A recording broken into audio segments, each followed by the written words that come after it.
بعد توحید کے مت والوں، شمع رسالت کے پروانوں، میرے بزرگوں اور دوستوں، عزیز بچوں، السلام علیکم ورحمۃ اللہ وبرکاتہ۔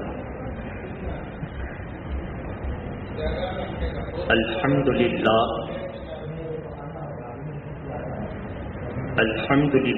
نحمده ونصلي ونسلم على رسوله الكريم، أما بعد فأعوذ بالله من الشيطان الرجيم، بسم الله الرحمن الرحيم، إنما يخشى الله من عباده العلماء، صدق الله العلي العظيم وبلغنا رسوله النبي الأمين المتين الكريم۔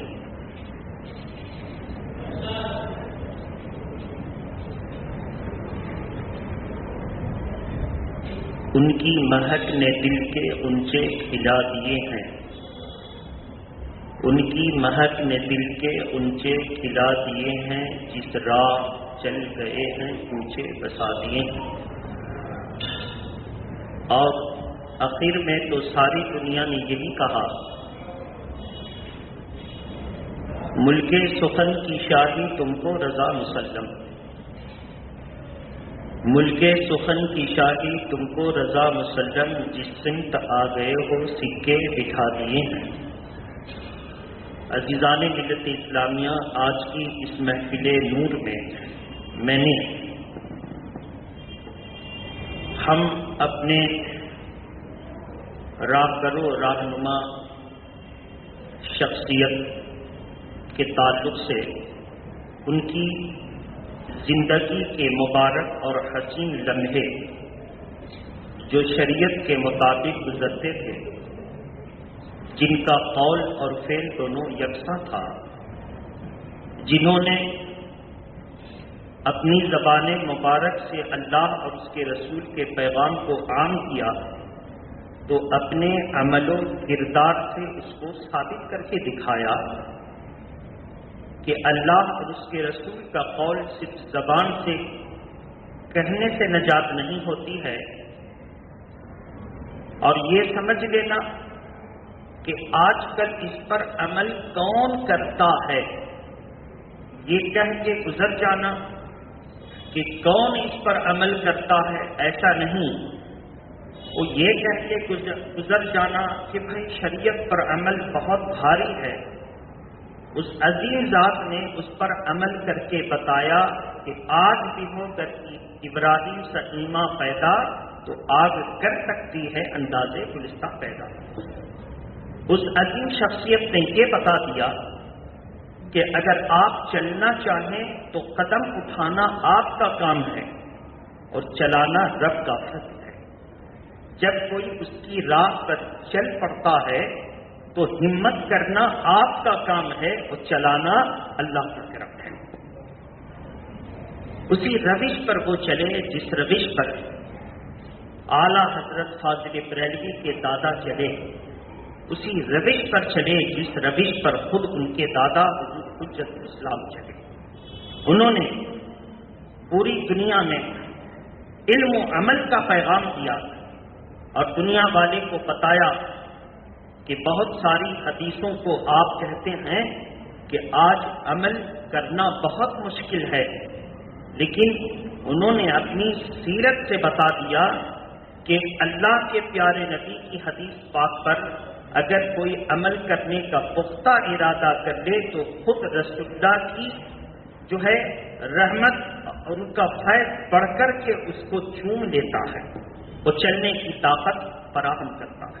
محبت کے ساتھ ہم پوری دنیا اس شخصیت کو تاج الشریعہ کہتے ہیں، ہم پوری دنیا اس شخصیت کو سر سید علماء کہتے ہیں، ہم پوری دنیا اس شخصیت کو اپنا پیر و مرشد مانتے ہیں، کوئی ان سے بیعت ہو یا نہ ہو، لیکن جب مرشد کی بات آتی ہے، آپ کو ہم بتا دیں 15 ارب انسانوں میں جب بات ہوئی تو اس میں 1 ارب سے 1.5 ارب مسلمان، پوری دنیا میں تقریباً ایک سروے کے مطابق 7 ارب انسان ہیں، اس میں سے 1.5 ارب مسلمان۔ تقریباً ہم لوگ 22% سے 25% ہیں پوری دنیا میں مسلمان۔ 1.5 ارب مسلمانوں میں اگر سب سے زیادہ کوئی متقی اور پرہیزگار اپنے دور کا گزرا ہے تو سروے رپورٹ بتاتی ہے کہ تاج الشریعہ کی ہو سکتا ہے۔ سب سے زیادہ ہم ان کے چند وہ کارنامے جو اب تک میری کانوں میں نہ آئے، ہم نے نہ سنے، اور اتنے خوش نصیب کہاں جو ان کی صحبت میں رہ کر دیکھ سکیں۔ بہرحال ہم ان کی کتابوں کو پڑھ کر آپ تک پہنچا رہے ہیں۔ محبت کے ساتھ درود شریف پڑھیے، اللہم صلی علی سیدنا شفینا حبیبنا مولانا محمد وعلی آلہ واصحابہ وبارک وسلم، صلاۃ و سلام علیک یا رسول اللہ۔ ان کا بچپنا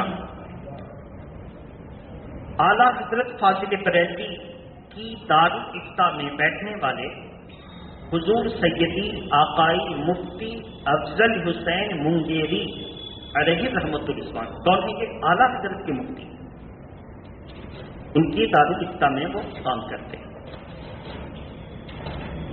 سید مفتی افضل حسین منگیری علیہ رحمۃ الرضوان فرماتے ہیں کہ لوگ بڑے ہوتے ہیں، علم و عمل آ جاتا ہے تو عمل اور تقویٰ پیدا ہوتا ہے، لیکن میں نے اختر میاں کا بچپنا بھی دیکھا، بچپن بھی ہم نے سب سے اعلیٰ پایا، جوانی بھی دیکھی اور بڑھاپا بھی دنیا دیکھے گی کہ وہ سب سے بہتر ہے۔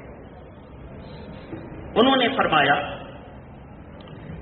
کہ حضور سرکار مفتی اعظم ہند، سرکار مفتی اعظم ہند اعلیٰ حضرت کے فتوے پر مکمل عمل کرتے اور عمل کرواتے، اور جب تک سرکار مفتی اعظم ہند تھے، چھوٹا مدرسہ ہو چاہے بڑا مدرسہ ہو، کسی مدرسہ کے، کسی دارالعلوم اور جامعہ کے مفتی کو یہ ہمت نہیں ہوئی جو اعلیٰ حضرت کے فتوے کے خلاف فتویٰ دے سکے، کسی کو ہمت نہ ہوئی۔ سرکار مفتی اعظم ہند کے وصال کے بعد یہ برساتی میٹک ابھرے اور اہل سنت و جماعت میں نئی نئی تحقیق کے نام پر دراڑ ڈال کر کے 2 حصوں میں بانٹ دیا۔ ہیں دونوں سنی، ہیں دونوں،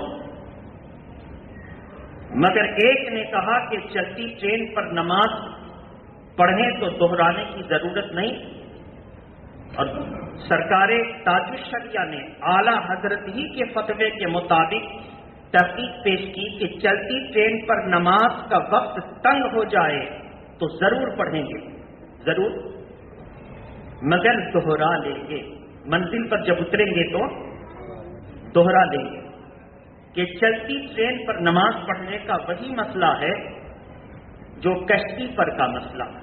انہوں نے کہا کشتی پر، کہا کشتی کو اپنی طاقت سے کنارے پر لگائی جا سکتی ہے، تو جب کشتی کو اپنی طاقت سے کنارے پر لائی جا سکتی ہے تو اس پر بغیر کنارے پر باندھے ہوئے نماز نہیں ہو سکتی۔ محقق نے کہا کہ نہیں، چلتی ٹرین پر نماز پڑھیں گے تو دہرانے کی ضرورت نہیں ہے۔ اس اختلاف نے اعلیٰ حضرت کے فتوے کے خلاف فتویٰ دینے کی ابتدا کی، اس سے ابتدا ہوئی، اور اس کے بعد ان کے متبعین اعلیٰ حضرت اور مفتی اعظم ہند کے فتوے کے خلاف فتویٰ دینا شروع کیا، اور آج مسلمان ان 2 مفتیوں کے بیچ میں دباؤ پسا ہے۔ دباؤ میرے اوپر بھی آیا تھا، کیا آپ نے فلانے محقق کے خلاف کہا سنو، وہ محقق ہی نہیں جو اعلیٰ حضرت کے فتوے کے خلاف اپنی تحقیق پیش کرے۔ جس دور میں اعلیٰ حضرت فاضل بریلوی کے فتوے کا چلن پوری دنیا میں تھا، اس دور میں بھی اس نئے محقق نے اپنی ناموری کی خاطر اسی طرح اعلیٰ حضرت کے فتوے کو پڑھ کر اور فتویٰ خلاف دیا کرتا تھا، وہ کہتا تھا کہ فتاوی رضویہ میں ہے، وہ بہار شریعت میں ہے۔ اس وقت کے اس کے استاد مفتی علامہ شریف الحق امجدی نے یہ جملہ کہا تھا کہ اس کی بات نہ مانو، اس کے فتوے کو نہ مانو، اس لیے کہ وہ ناموری کی خاطر غلط کہتا ہے، وہ غلط بولتا ہے۔ آج جس کو اہل سنت و جماعت کے آدھی لوگ کہتے ہیں وہ بھی تو عالم ہیں، اس عالم کے بارے میں ان کے استاد کہہ گزرے ہیں کہ وہ غلط بولتا ہے۔ اور ہم نہ محقق ہیں نہ آپ محقق ہیں، تو ہم لوگوں کے لیے شریعت کا کیا حکم ہے؟ ہم لوگوں کے لیے شریعت کا یہ حکم ہے کہ نئی نئی تحقیق کرنے والے کے پیچھے نہیں دوڑنا، اسی تحقیق پر چلنا جو بڑے بڑے اللہ کے ولیوں نے مان لیا ہے۔ تو جس وقت آج سے 150 سال پہلے فتاوی رضویہ کے بارے میں لوگوں نے عمل کرنا شروع کیا، اس وقت سے آج تک بریلوی شریف کا موقف یہی رہا ہے کہ اعلیٰ حضرت کی تحقیق کے خلاف نہیں جانا۔ اگر کوئی ان کی تحقیق کے خلاف جاتا ہے ویسا دماغ پیدا کرے، ویسی عقل پیدا کرے، پہلے اپنے دارالافتاء میں اعلیٰ حضرت کو لے آئے، اس کے بعد خلاف بولا کرے۔ اب جب اعلیٰ حضرت دوسرے پیدا نہیں ہو سکتے تو کون ہے جو ان کے فتوے پر قلم چلائے؟ تو میرے محترم، ایک دم اطمینان کے ساتھ قائد ملت علامہ ارشد میاں جس فتوے کی تصدیق کر دیں ہم کو اسی پر مان کے چلنا ہے۔ اگر ہم بھی ٹکڑیوں میں بٹے اور یہ کہنا شروع کیا یہ بھی تو عالم ہیں تو وہ بھی، تو کیا ہوگا وہ سنیے۔ پھر ہوگا یہ، آپ پرانے جتنے بزرگ ہیں اب تک اگر کسی کی چھوٹی داڑھی ہو اور آپ کو پتہ چل جائے کہ یہ داڑھی حد شرع سے نیچے کٹواتا ہے، حد شرع سے کم پر کٹواتا ہے، آپ اس کے پیچھے نماز پڑھیں گے؟ زور سے بولیے، پڑھیں گے نماز؟ کیوں نہیں پڑھیں گے؟ اب یہ نئے دور کے محققین تو یہ کہہ رہے ہیں کہ نہیں بھائی داڑھی مت دیکھو، دیکھو امامت کر رہا اس کے پیچھے لگ جاؤ۔ اب داڑھی کٹوا رہے ہیں اور اپنے آپ کو علماء اور فضلاء متعارف کروا رہے ہیں۔ اسی سے آپ سمجھ لیجئے، اگر آپ بریلی شریف کے حق راستے سے کٹے تو کوئی داڑھی منڈا کل امامت کرے گا اور کہے گا کہ نہیں نئی تحقیق آئی ہے کہ یہ جائز ہے۔ داڑھی منڈوں کی شروعات کہاں سے ہوئی؟ یہ بیماری چلی ہے جامع ازہر مصر سے۔ کہاں سے چلی ہے؟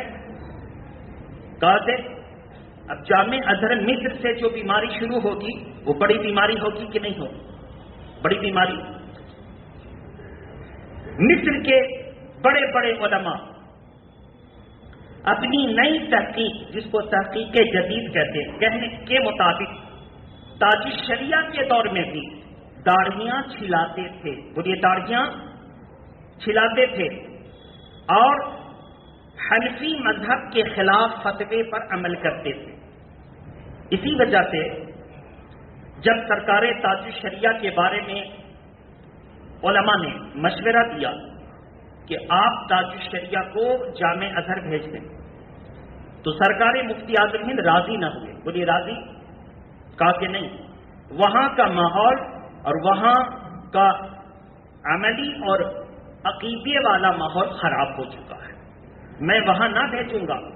حالانکہ وہ دنیا کی بڑی یونیورسٹی ہے، بولیے دنیا کی، لیکن عملاً وہ لوگ حنفی المسلک کے خلاف کرتے ہیں، میں نہ بھیجوں گا۔ لوگوں نے کہا کہ حضور بھیجیں۔ 1963 میں سرکار تاج الشریعہ اپنے نانا سے تمام علوم حاصل کرنے کے بعد مصر کی یونیورسٹی میں داخلہ لیا۔ 1965 میں سرکار تاج الشریعہ کے والد بزرگوار مفسر اعظم ہند علیہ رحمت و رضوان کا وصال ہو گیا۔ تاج الشریعہ مصر میں ہے، آ نہ سکے۔ 1966 میں تاج الشریعہ وہاں سے فراغت و سند لے کر کے انڈیا آتے ہیں، والد بزرگوار کا وصال ہو گیا۔ ریسیو کرنے کے لیے اسٹیشن پر جو ہے استقبال کرنے کے لیے ان کے نانا سرکار مفتی اعظم ہند حاضر ہیں بریلی شریف میں. تشویش ہے کہ میرا اختر بدلا ہے یا نہیں. دنیا کہہ رہی ہے کہ اختر بھی اسی ماحول میں جا کے بدل چکا ہوگا. نانا جان کہہ رہے ہیں کہ میرا اختر بدل نہیں سکتا. کیوں جانتے ہیں؟ کیونکہ ان کے گھٹی میں قرآن و حدیث کی تعلیم پلا دی گئی ہے، اور جس کو نانا جیسے اللہ کا ولی پرورش کرتے ہیں وہ کسی بھی ماحول میں بدل کیسے سکتا. یہ ہے ذہن، یہ ذہن بنائیں. میرا اختر بدل نہیں سکتا. بریلی شریف میں جب اترے دیکھا نورانی چہرہ، ایک ہے ظاہر ایک ہے باطن. ہم لوگ ظاہر کو دیکھیں گے بھائی گرے پڑے انسان کہ داڑھی صحیح ہے کہ نہیں ہے، نمازی ہے کہ نہیں ہے، عمل کرتا ہے کہ نہیں ہے. اور جیسے ہی نظر پڑی تو دیکھا وہاں کے تمام اعلیٰ ڈگری والے کی داڑھی یا تو ہے ہی نہیں یا ایک دم سٹی ہوئی ہے، یا ایک دم زور سے بول کے سٹی ہوئی ہے. لیکن جب تاج الشریعہ بریلی شریف کے اسٹیشن پر اترے تو ماشاء اللہ ظاہر بھی اعلیٰ حضرت کے فتوے کی عکاسی کر رہا تھا، اور باطن کا چہرہ جو دیکھا مفتی اعظم ہند نے ولایت کی نگاہوں سے کہا میرا اختر بدلا نہیں ہے، میرا اختر بدلا نہیں ہے. ادری نے قدم بوسی کی اور مفتی اعظم ہند نے گلے لگایا اور کہا کہ اللہ کی قسم میرا اختر بدلا نہیں ہے. سند دے دی. تاج الشریعہ آئے. جامع منظر اسلام میں سرکار علامہ ریحان رضا علیہ رحمۃ رضوان ان کے بڑے بھائی، انہوں نے ان کو کہا کہ آپ اس میں پڑھائیں، اور 1-2 سال کے اندر ان کو ان کی تعلیم کو دیکھ کر کے ان کا گریڈ بڑھا دیا اور صدر المدرسین بنایا. 11 سال تک صدر مدرس رہے، اور پھر سرکار مفتی اعظم ہند کی بارگاہ میں 16 سال تک بیٹھ کر ان کے دارالافتاء میں فتویٰ نویسی کی. کتنے سال؟ 16 سال تک. اور ہر فتوے کو دکھایا اور داد دی. تاج الشریعہ خود فرماتے ہیں کہ مجھ کو رجوع کی ضرورت نہ پڑی، بس 1-2 بار. رجوع کا مطلب ہے کہ آپ اس جملے کو کاٹیے، اس فتویٰ کو واپس لیجئے، یہاں یہ لکھیے. رجوع کی مجھ کو ضرورت نہ پڑی، اور ہر وقت انہوں نے میرے لیے دعائیں فرمائی. وہ تاج الشریعہ. اب اس کے بعد تاج الشریعہ کی زندگی کا معاملہ یہ ہوا کہ ایک مرتبہ سرکار مفتی اعظم ہند نے کہا اختر میاں اب دارالافتاء میں بیٹھنے کا موقع نہیں، لوگ مجھے پریشان کرتے ہیں، لوگوں کو میری ضرورت ہے، میں بوڑھا ہو چکا ہوں، اب تم باہر نکلو اور لوگوں کی ضرورتیں پوری کرو. کیسی ضرورت؟ مسئلے والی ضرورت، پریشانی والی ضرورت پوری کرو. تاج الشریعہ نے جب ان کو اجازت دی اب باہر دورے پر جانے لگے. سب سے بڑی بات آپ کو بتا دیں، عرب ممالک میں اعلیٰ حضرت کے تعلق سے یہ بات لوگوں کے دل میں بیٹھ گئی تھی کہ اعلیٰ حضرت نام کے جو شخص ہیں انہوں نے ایک نئے مسلک کی بنیاد انڈیا میں رکھی ہے. اس کو مسلک اعلیٰ حضرت لوگ کہتے ہیں، ایک نیا مسلک. تاج الشریعہ کا جب دورہ ہوا اور سفر پر باہر جانے لگے تو انہوں نے اپنی عربی، فارسی، انگلش اور دنیا کے دوسری زبانوں میں جب تقریریں کرنی شروع کی تو لوگوں نے کہا کہ اللہ کی قسم ہم تو سمجھ رہے تھے کہ اعلیٰ حضرت نے کسی نئے مسلک کی بنیاد رکھی، مگر ہم ان کی تقاریر کو، ان کے پرپوتے کی تقاریر کو سنا، ان کی کتابوں کو پڑھا، اور جب انہوں نے اپنی کوششوں سے اعلیٰ حضرت کی عربی میں لکھی ہوئی کتابوں کو علماء عرب پر پیش کیا تو علماء عرب کہتے تھے الغرض کہ اس میں عقیدہ جو ہے یہ وہی ہے جو رسول اللہ نے دیا تھا، اور اس کی تحریر کا انداز وہی ہے جو ہم اہل عرب کا بنیادی سرتاج ہے، اس لیے اس کی تحریر تحریر بھی عربی اعتبار سے ہے اور اس کا انداز بھی وہی ہے. ہم غلط فہمی میں مبتلا تھے. اعلیٰ حضرت کسی نئے مسلک کے فاؤنڈر اور بانی کا نام نہیں ہے. اعلیٰ حضرت تو وقت کے مجدد اور اللہ کے ولی کا نام ہے. اب لوگ قریب آتے گئے. اب جب دلچسپی پڑتی ہے تو لاؤ ذرا احمد رضا کی تحقیق مجھے دو, ان کے فتاوے مجھے دو. اب لوگ ایئرپورٹ پر ہیں تو وہاں ان کے فتاوے مانگ رہے ہیں. انڈیا سے ہو, امام محمد رضا کی ذرا فتوے کی کوئی کتاب ہے تو دو, ان کی کوئی فتوے کا نسخہ ہے تو دو. ایئرپورٹ پر پڑھا, کہا کہ امام احمد رضا کی جو تحقیق ہے, اللہ کی قسم اس مسئلے میں ہم ابھی ٹھوکر کھا رہے ہیں. اور یہ انڈیا میں بیٹھا ہوا ایک اعلیٰ حضرت کے نام سے یہ شخص پوری دنیا کو جواب دے رہے ہیں. پتہ ہے بڑے بڑے مفتی جہاں کہتے ہیں مسئلہ ابھی زیر غور ہے, مسئلہ ابھی زور سے بولیے, مسئلہ زیر غور ہے, یہ معاملہ محل نظر ہے. جہاں یہ کہہ کر کے جواب بند کر دیتے تھے, اعلیٰ حضرت وہاں پوری کی پوری کتاب اور رسالہ لکھ دیتے تھے. وہ کہتے تھے اس کا جواب تو ہمیں نہ ملا, اس کا جزیہ نہ ملا, مگر کون احمد رضا ہے جو جزیہ ہی نہیں قرآن و حدیث سے دلیل دے رہا ہے. یہ احمد رضا کی نگاہ نہیں ہے بلکہ یہ اللہ کے ولی کی نگاہ ہے. اس کے پوری عکاسی کرتی ہے تاج الشریعہ کی زندگی.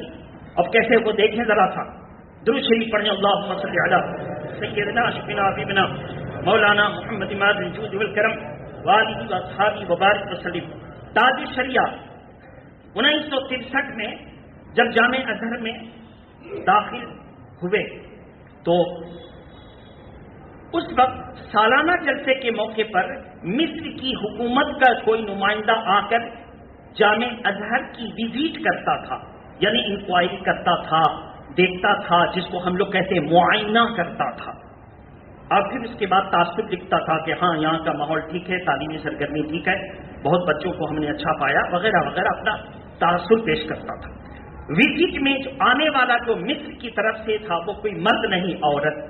اور طریقہ کیا تھا, تمام دارالعلوم کے تقریباً لاکھوں طلباء ایک لائن سے کھڑے ہو جاتے. کیسے ہم لوگ جو صف میں جیسے کھڑے ہوتے ہیں صف میں, ایسے چہرہ سامنے. وہ وزٹ کرنے والا سامنے سے گزرتا اور سب سے مصافحہ کرتا. اب وزٹ کرنے والا مرد نہیں ہے, عورت ہے. تاج الشریعہ بھی طالب علم ہے, اسٹوڈنٹ ہیں, قانون کو ماننا ہوگا. آ تو گئے, لیکن جیسے ہی وہ عورت سامنے آئی تو نگاہیں پھیر کر کے پیچھے ہو گئے. اور ان کے ساتھ تھے ایک علامہ شمیم اظہری, ان کے ساتھی تھے. علامہ شمیم اظہری نے ہاتھ بڑھایا اور سب کی طرح اس سے مصافحہ کر دیا. تاج الشریعہ پیچھے ہٹ گئے, کہا کہ نہیں, شریعت کا خون کہیں بھی ہو جرم ہے, کہیں بھی ہو یہ غیر محرم ہے. علامہ شمیم سے انہوں نے, تاج الشریعہ نے بات چیت بند کر دی. وہ کہتے ہیں کہ اعلیٰ حضرت کا شہزادہ مجھ سے اگر ناراض ہو جائے تو یہ بڑی کم نصیبی کی بات ہے. کہا کہ میرے آپ دوست ہیں, ساتھی ہیں, کلاس فیلو ہیں, آپ ناراض ہیں.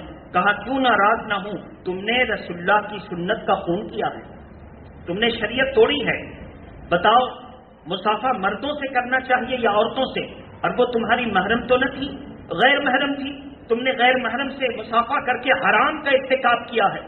سنت کے نام پر مصافحہ کرنا سنت ہے, سنت کے نام پر. اور وہ بھی یہ سنت کیسی جو ایک ہاتھ سے, دونوں ہاتھ سے, وہ بھی مردوں سے. وہ بھی مردوں میں بھی شرائط ہے کہ وہ کھلا بدن نہ ہو, شہوت کے ساتھ نہ ہو, وغیرہ وغیرہ. تم نے ایک ایسا مصافحہ کیا تو الغرض. تو انہوں نے فوراً توبہ کی, رجوع کیا, معافی مانگی. تو تاج الشریعہ نے پھر بات چیت شروع کر دی. تو میرے محترم بزرگ اور دوستوں, اب بات آئی کہ آپ نے کمیٹی تک بات کہی, آپ نے مصافحہ کیوں نہیں کیا؟ میرا نمائندہ آیا تھا, آپ نے اس کو راضی نہیں کیا. کہا ہم تمہارے نمائندے کو راضی کریں یا اللہ اور اس کے رسول کو راضی کریں. اب یہ جملہ مفتیان اکرام کے سامنے آیا تو اکثر مفتیان اکرام نے کہا کہ بھائی ہم لوگ کبھی حکومت سے مجبور ہوتے ہیں, کبھی عوام سے مجبور ہو کر غلط سلط کر دیتے ہیں, کبھی حالات سے مجبور ہو کر غلط سلط کر دیتے ہیں. مثلا نہ کریں گے تو نوکری چلی جائے گی. لیکن تاج الشریعہ کو نہ حکومت مجبور کر سکی, نہ حالات مجبور کر سکے, نہ عوام مجبور کر سکی. تاج الشریعہ وہ ہیں جو اللہ اور اس کے رسول کے فیصلے پر ان کے دادا بھی عمل کرتے تھے اور یہ بھی عمل کر رہے ہیں. تو آپ نے دیکھ لیا نا, بڑے بڑے مجبور ہیں, بڑے بڑے مجبور ہیں، لیکن تاج شریعہ جب اللہ اور اس کے رسول کے پیغام پر چل پڑے تو ساری مجبوری کی دیواریں گر پڑیں اور تنہا اختر رضا نظر آ رہا ہے۔ تب دنیا نے کہا کہ 7 ارب انسانوں میں اگر سب سے زیادہ متقی اور پرہیزگار اپنے زمانے میں مفتی اعظم ہند کے بعد پوری دنیا میں کسی کو دنیا نے دیکھا تو وہ تاج شریعہ، مفتی اعظم ہند کے بعد تاج شریعہ کو کتنے 7 ارب لوگوں میں، 7 ارب میں تو اور باقی کو چھوڑ دیجئے، 5.5 ارب کو، 1.5 ارب تو مسلمان ہیں، 1.5 ارب میں بھی چھوڑ دیجئے، کم سے کم 1 ارب تو سنی صحیح عقیدہ مسلمان ہیں۔ آپ کہیں گے کہ وہابیت بڑھ رہی ہے، پھر سنی صحیح عقیدہ کیسے ہے؟ وہ سنی، مگر معاملہ کیا ہے؟ صحبت کا اثر۔ امام وہابی تو مقتدی سمجھتا ہے کہ ہم ان کے پیچھے نماز پڑھتے ہیں، ہم کو بھی ویسے کرنا ہوگا۔ امام دیوبندی مقتدی سمجھتا ہے ان کے پیچھے نماز پڑھتے ہیں، ہم کو بھی ویسے ہی چلنا ہوگا۔ کمیٹی ان لوگوں کی یہاں بڑی سخت ہے کہ کوئی بھی اگر وہابی امام کی اتباع نہیں کرتا تو کمیٹی والے پہنچ جاتے ہیں، سخت سوال کرتے ہیں، مجبور کرتے ہیں اور اس کو تابع دار کرتے ہیں۔ مثال کے طور پر معراج نام کا ایک شخص ہے اور وہ کٹوا کے لائن میں بنڈل کے آگے وہ رہتا ہے، اس کے علاقے کا امام دیوبندی، لیکن معراج کو ہم نے توبہ وغیرہ کرا کر کہا سنی بنے رہنا اور اس پر قائم رہنا۔ کہا حضرت اب ان لوگوں کی طرف سے امام کے ساتھ پوری کمیٹی آ گئی، وہ کہتی ہے کہ قربانی کرو گے تو میرے امام سے کروانا ہوگا اور اس کا چمڑا میرے مدرسے میں دینا ہوگا، اور اس کے بعد جب تم کوئی پروگرام کرو گے تو اس میں ہم لوگوں کو بلاؤ گے، ورنہ ہم لوگ تمہارا سارا ناتا کاٹ دیں گے اور سارے تعلقات توڑ دیں گے، تو اب کیا کریں؟ تو ہم نے کہا کہ جتنا ہو سکے بچو، یہ سارے کام نہ کرنا، اور ایسی صورت میں جب بہت مجبور کرے تو تم مجبوری میں وہی کرنا جتنی شریعت اجازت دے رہی ہے، اپنی طرف سے کچھ نہ کرنا، پہلے مسئلہ پوچھ لینا اس کے بعد کرنا۔ آپ اندازہ کریں کہ جہاں پر ان کی میجورٹی اور طاقت ہے، یہ لوگوں کو دیوبندی اور وہابی بنانے میں ان کی کمیٹی کتنی سخت ہے، لیکن ہم سنیوں کی کمیٹی اللہ کی پناہ، کوئی بایاں جا رہا ہے، کوئی آگے جا رہا ہے، کوئی پیچھے جا رہا ہے، سنی کی کمیٹی کو کوئی فکر نہیں، وہ اپنے میں الجھے ہوئے ہیں، عوام کی فکر کون کرے؟ آج جو عوام صحیح راستے پر ہے، یہ اگر فیض ہے تو اعلیٰ حضرت کا فیض ہے، اور فیض ہے تو تاج شریعہ کا فیض ہے، اور اگر اس قوم پر کرم ہے تو غوث اعظم کا کرم ہے، ورنہ ہم نے کوئی ایسا قدم نہیں اٹھایا ہے جو ہم اپنی عوام کو کنٹرول کر سکیں۔ یہ سب بس حق ہے اسی لیے چل رہا ہے، کسی نے اس کے لیے کوشش نہیں کی۔ میرے محترم بزرگ اور دوستو، تو ہماری کمیٹیوں کا حال آپ نے دیکھا اور ان کی کمیٹیوں کا منظر آپ نے سنا، تو بہرحال ہمارے ہاں کوئی کچھ بھی کر لے، کوئی کسی کو پرواہ نہیں، پوچھنے والا نہیں کہ تم غلط کیوں کر رہے ہو اور صحیح کیوں کر رہے ہو، لیکن ان کے ہاں ان کے مرضی کے خلاف جو چلا اس کا بائیکاٹ، اس کو محلہ سے بھگاؤ۔ میرے محترم بزرگ اور دوستو، تو بہرحال جب تک کمیٹی کمزور رہے گی تب تک عوام اپنی مرضی کی راہ چنتی رہے گی، اور جب کمیٹی شریعت پر چلنے کا خود ارادہ کر لے تو پھر ایسی صورت میں عوام بھی اس کے پیچھے چلتی رہے گی۔ اس بات کو ذہن کیجئے، جہاں یہ گمراہ ہوئے تو عوام بھی گمراہ ہونی شروع ہو جائے، اس کو ذہن میں رکھیے۔ اور سب سے زیادہ گمراہی کہاں آتی ہے؟ جب امام خراب ہو، جب مؤذن خراب ہو، تو پھر گمراہی کا بڑا دروازہ کھلتا ہے۔ اور قانون بھی یہی ہے کہ امام کے اتباع میں لوگوں کے قلوب ہوتے ہیں، امام جیسا ہوتا ہے ویسے ہی لوگ مزاج بدل دیتے ہیں۔ آج آپ کے ہاں سلح کلی امام آ جائے تو آپ کا بھی مزاج سلح کلی جیسا ہوگا، وہابی آ جائے تو وہابی جیسا ہوگا۔ اس لیے ضرورت اس بات کی ہے کہ جس سے فتنہ بڑھے اس پر کنٹرول کریں، اور آپ ایک قائد کی قیادت پر بھروسہ کریں، اور وہ قائد ہیں قائد ملت اسجد رضا خان قدس سر العزیز۔ جب تک آپ بھروسہ نہیں کریں گے پھر آپ کہیں گے اور سب میرے سر کے تاج ہیں، لیکن اس پرفتن موقع پر ہم مسلمانوں کی رہبری اگر کسی نے کی ہے تو وہ تاج شریعہ نے کی ہے۔ مثال کے طور پہ بڑے بڑے علماء، بڑے بڑے مدرسہ اور یونیورسٹی کا دعویٰ کرنے والے 2018 سے پہلے یا شروعات کے 2018 میں پہنچے بریلی شریف کا حضور یو پی کی نالائق نااہل گورنمنٹ اور ظالم گورنمنٹ نے ہم سبوں کو شرکیان ترانے پڑھنے کا قانون بنایا ہے، اور اس میں ہم کو شرکیہ جو ہے ترانہ پڑھنا ہے۔ تو شرکیہ ترانہ پڑھنے اگر نہ پڑھیں اور اس کی ویڈیو ریکارڈنگ کرا کے گورنمنٹ کے دفتر میں نہ جمع کریں تو ہم لوگوں کا مدرسہ ہے گرانٹ، گورنمنٹ سے تنخواہ آتی، جتنے مدرسے ہیں یو پی میں بڑے بڑے، سب کی تنخواہ گورنمنٹ سے آتی ہے، تو ہم لوگوں کی تنخواہ بند ہو جائے گی۔ اب اللہ جانے عوام میں یہ چندہ کیا چیز کا کرتے ہیں، بہرحال گورنمنٹ سے تنخواہ آتی تو تنخواہ بند ہو جائے گی، اور جب پیٹ بھوکا ہوگا تو اور خراب فتنہ پیدا ہوگا کہ اچھا تم لوگ پیٹ کے لیے کر رہے ہیں۔ تمام علماء جو بیٹھے تھے انہوں نے اتفاق کیا کہ گورنمنٹ کے خلاف نہیں جانا ہے، پڑھ لینے میں کیا حرج ہے۔ تاج الشریعہ نے اس وقت سب کا ایمان بچایا، کہا کہ مدرسے کیوں بنے ہیں؟ ایمان بچانے کے لیے نا، بولو ایمان بچانے کے لیے۔ جب تم پڑھانے والوں کا ایمان نہ بچے گا تو پھر تنخواہ لے کر اور مدرسہ کھول کے کیا کرو گے؟ بس اسی پر فیصلہ ہو گیا کہ نہیں، ہم گورنمنٹ کی بات نہیں مانیں گے بلکہ ہم اللہ اور اس کے رسول کا حکم مانیں گے۔ نتیجہ یہ نکلا کہ یہ بڑے بڑے مدرسہ والے گورنمنٹ کو راضی کر رہے تھے، اور تاج الشریعہ اور ان کے شہزادے ارشد میاں یہ اللہ کو راضی کر رہے تھے۔ تو کیا تاج الشریعہ کا بگڑ گیا؟ جب تاج الشریعہ کا وصال ہوا تو پوری دنیا نے دیکھا، ہم تو نہیں پہنچ سکے، 40واں میں ہم گئے تھے۔ تاج الشریعہ کا جب وصال ہوا اور پلیٹ فارم پر یہ فقیر اترا تو پولیس والے پوچھ رہے تھے کہ اتنی ہی بھیڑ ہوگی جو پہلے ہوئی تھی؟ 40واں میں اتنی بھیڑ نہیں ہوتی، وہ تو ہنگامی حالت میں آدمی چلا جاتا، یہ عشق و محبت ہے۔ بہرحال کہا کہ اللہ ہی جانتا ہے کتنی بھیڑ ہوگی۔ کہا ہم لوگ کو تو کوئی خبر نہیں، اگر خبر ہو تو پرشاسن کا انتظام کیا جائے کہ کوئی جھمیلا اور بھگدڑ نہ ہو، لوگوں کو تکلیف نہ ہو۔ کہا یہ آپ جو ہے ان لوگوں سے بات کیجیے جو ذمہ دار ہیں۔ بہرحال ہم لوگوں کو دور ہی پر اترنے کے لیے کہا گیا، یہاں سے پیدل جائیے چونکہ بریکٹ سب جگہ لگے ہوئے۔ بہرحال گاڑی روک دی گئی۔ تو کہنے کا مطلب پرشاسن بھی پریشان تھا کہ کیا اتنی ہی بھیڑ ہوگی؟ تو تاج الشریعہ کے جنازے نے فیصلہ کر دیا کہ زندگی بھر مخالفت کرنے والوں، جب تاج الشریعہ کا وصال آیا تو ان کے جنازے کی نماز پڑھ کر کے ایک ولی کی نماز پڑھنے کے بعد اپنی بخشش کی سند لینے کے لیے چل پڑے۔ اس سے پتہ چلا تاج الشریعہ کل بھی صحیح تھے اور تاج الشریعہ آج بھی صحیح ہیں۔ تو میرے محترم بزرگ اور دوستو، یہ تاج الشریعہ کی زندگی مبارک ہے۔ میرے محترم بزرگ اور دوستو، میرے محترم بزرگ اور دوستو، تو ہم لوگ آنکھ بند کر کے ایک قائد کو تسلیم کر کے چلیں۔ پوری دنیا کے لوگ اگر کہیں کہ یہ مفتی صاحب کو کیوں نہیں مانتے، کہا وہ مفتی صاحب کو مانیں گے تو داڑھی کٹانی پڑے گی، اور داڑھی کٹائیں گے تو بھی نماز ہو جائے گی، امامت بھی ہو جائے گی۔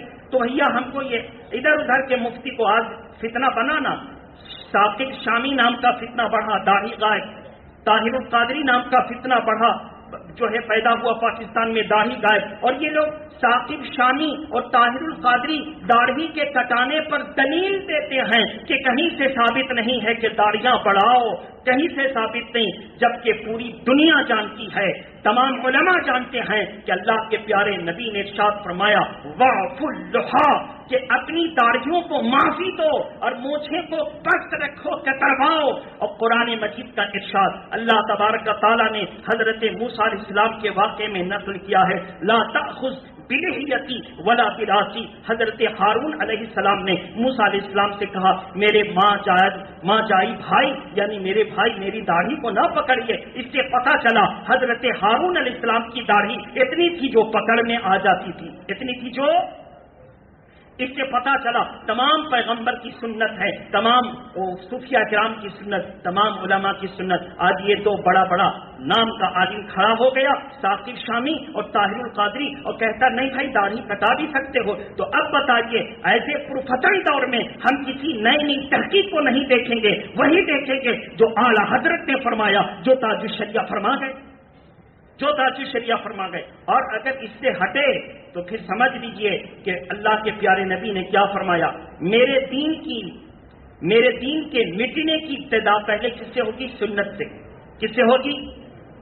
پھر واجب کو مٹایا جائے گا، پھر فرض کو مٹا دیا جائے گا۔ کب ہوگا؟ قیامت آ جائے گی۔ اس لیے آپ دین کو مٹنے نہ دیجیے، جس سے جتنا ہو سکے سنت و شریعت پر عمل کرے، اور نہیں کر سکتا ہے تو مان لے کہ جو تاج الشریعہ نے کہا وہی صحیح ہم غلط۔ اتنا ماننے میں کیا ہے؟ جو تاج الشریعہ نے کہا وہی صحیح ہم غلط۔ اللہ تعالی ہماری اور آپ کی حاضری کو قبول فرمائے۔ وآخر دعوانا ان الحمد للہ رب العالمین۔